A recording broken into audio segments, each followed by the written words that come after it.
Assalamualaikum warahmatullahi wabarakatuh. Berjumpa lagi dengan saya Pak Tarno dalam pelajaran kimia. Kita lanjutkan senyawa turunan benzena bagian yang kedua, yaitu tata nama senyawa turunan benzena.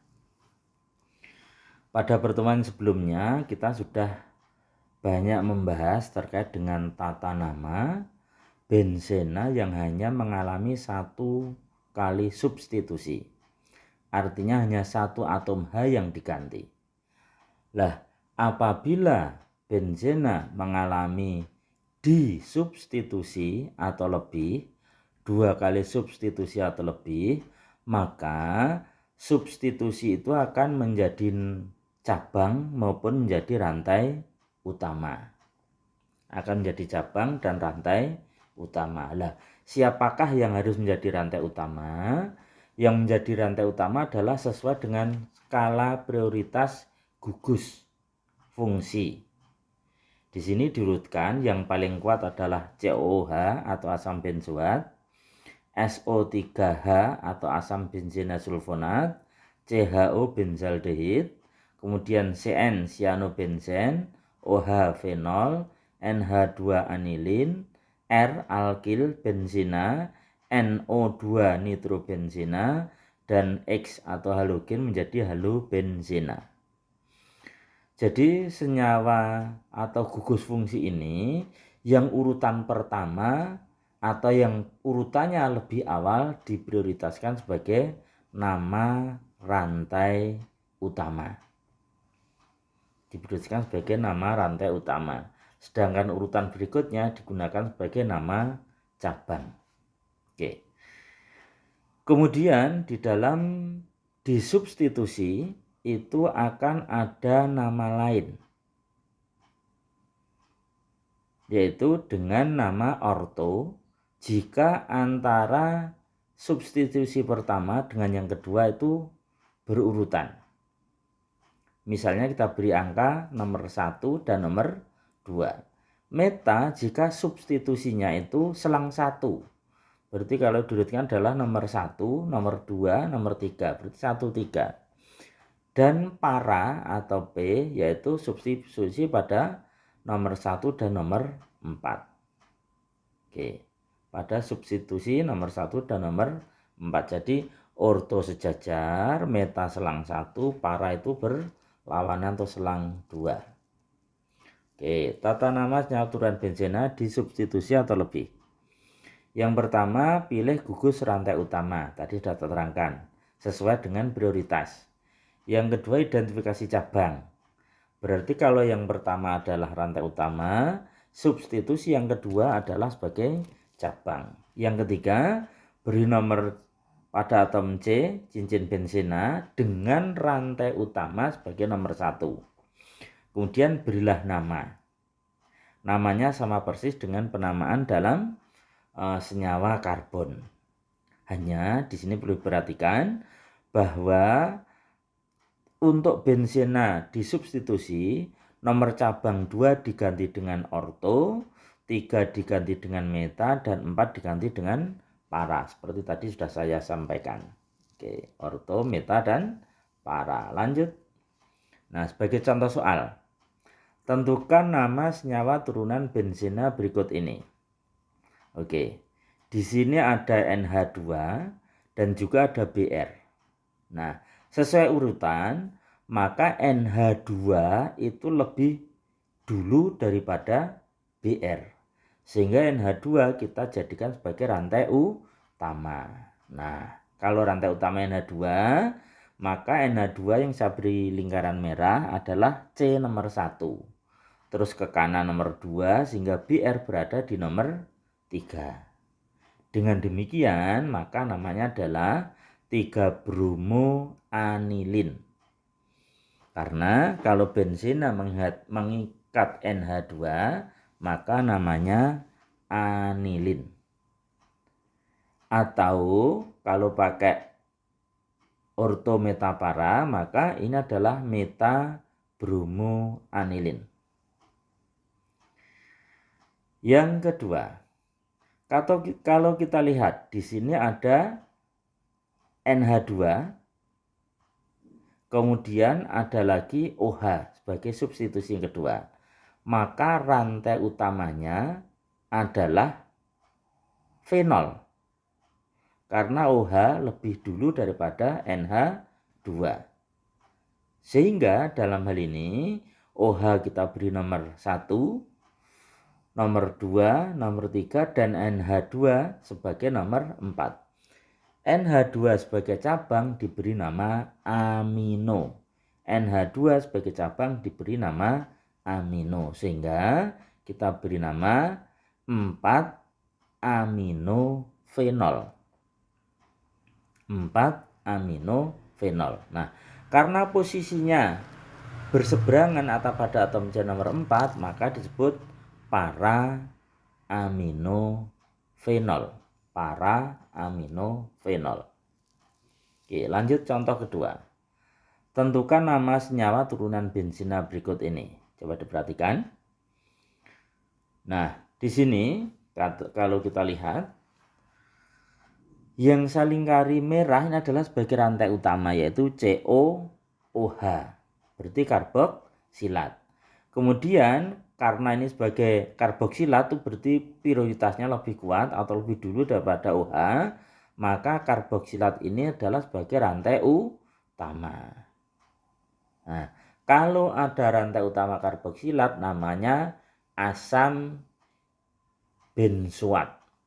Asam benzoat. Nah, OH sebagai cabang dia berada di nomor 2. OH namanya hidroksi.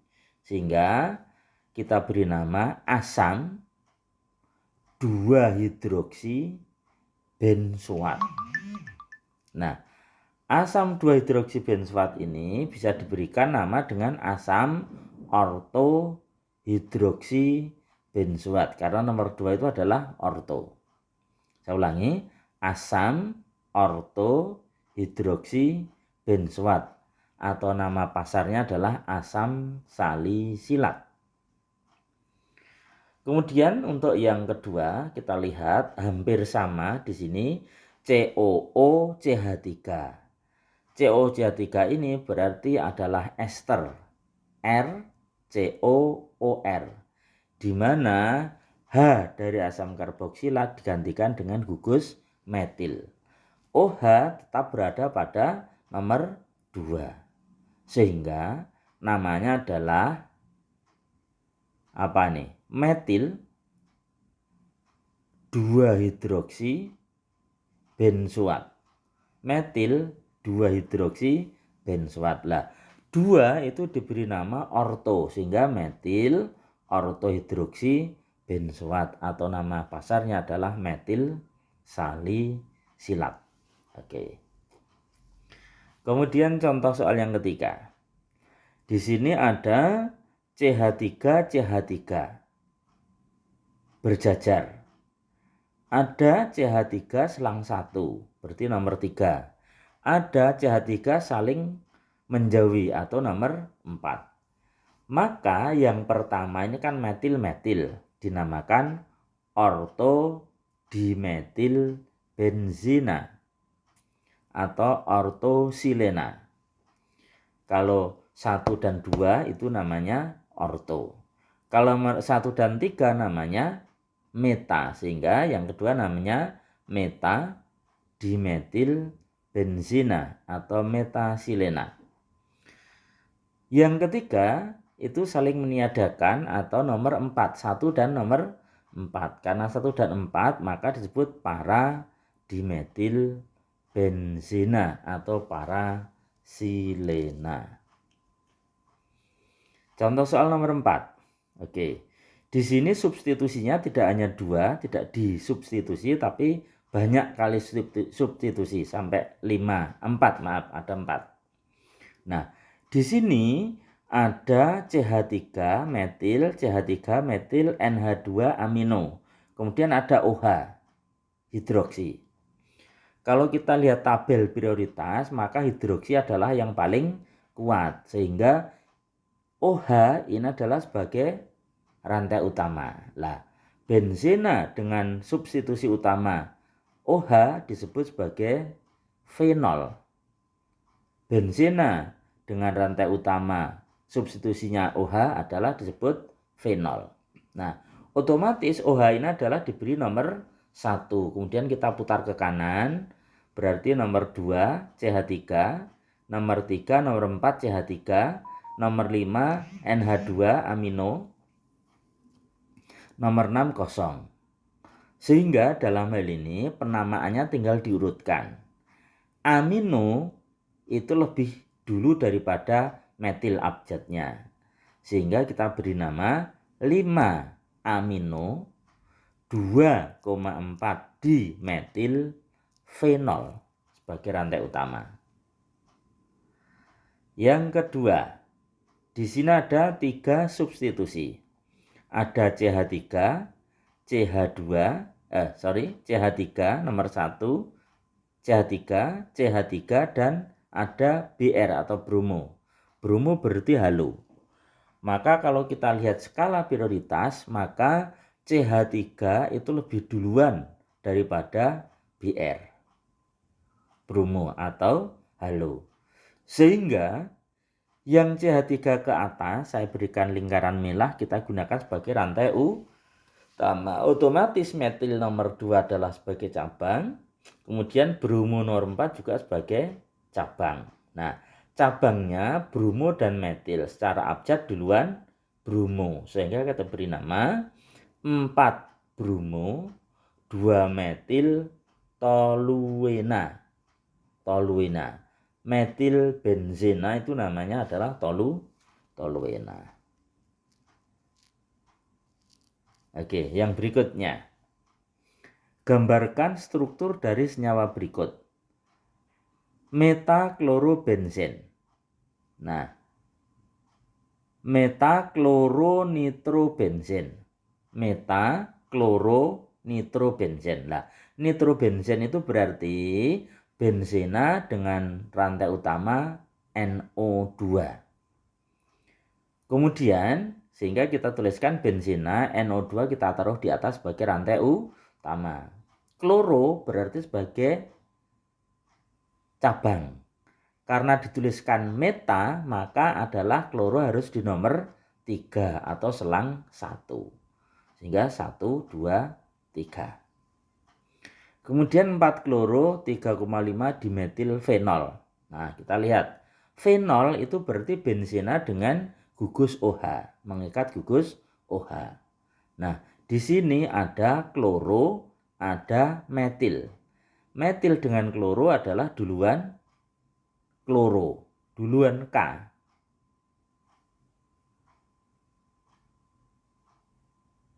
Duluan Cl daripada metil, daripada M. Sehingga kita tuliskan 4 kloro 3,5 dimetil fenol. Ya, saya ulangi bahwa di sini benzena rantai utamanya adalah OH, sehingga kita beri nama fenol. Kemudian ada cabang yaitu kloro dan metil. Kloro C itu lebih dulu daripada M metil, sehingga kloro kita sebutkan dulu. Kloro adalah nomor 4 kalau kita beri nomor sesuai arah jarum jam. OH nomor 1, kemudian nomor 2, CH3 nomor 3, Cl nomor 4, CH3 nomor 5. Sehingga kita bisa memberikan nama 4 kloro 3,5 dimetil fenol. Oke. Kemudian yang berikutnya adalah asam ortometil benzena sulfonat. Benzena sulfonat di sini ada asam, berarti adalah benzena yang mengikat HSO3. Benzena yang mengikat HSO3. Kemudian disebutkan ortometil, orto berarti nomor 2, sehingga metilnya kita pasang di atom C nomor 2. Oke, demikianlah pembahasan untuk kali ini. Mudah-mudahan bisa dipahami dan selamat belajar. Semoga sukses selalu.